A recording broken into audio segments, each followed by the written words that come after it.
টানা ৪ দিনের আন্দোলনে সরকারের পক্ষ থেকে কোনো সাড়া না পেয়ে শেষ পর্যন্ত একদিনের জন্য আন্দোলন স্থগিত করেছে সচিবালয় কর্মচারীরা। বুধবার মন্ত্রী পরিষদ সচিবের কাছে দাবি তুলে ধরতে আন্দোলন স্থগিত করেছেন তারা। মঙ্গলবার দুপুরে সচিবালয়ে ভূমি মন্ত্রণালয়ের সিনিয়র সচিব এএসএম সালেহ আহমেদ সহ কয়েকজন সচিবের সঙ্গে আন্দোলনকারী কর্মচারী নেতারা বৈঠক করেন। বুধবার সকালে মন্ত্রী পরিষদ সচিবের কাছে আন্দোলনকারীদের দাবি সম্পর্কে জানাবেন দায়িত্বপ্রাপ্ত কয়েকজন সচিব। এ অবস্থায় কর্মচারীরা আগামীকাল কোনো কর্মসূচি করবেন না বলে সিদ্ধান্ত নেওয়া হয়।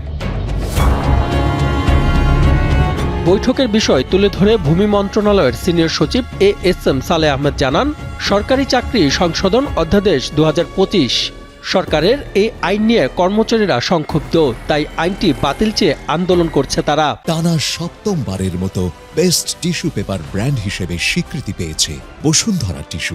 এই দাবির সারাংশ বুধবার মন্ত্রী পরিষদ সচিবের কাছে উপস্থাপন করা হবে।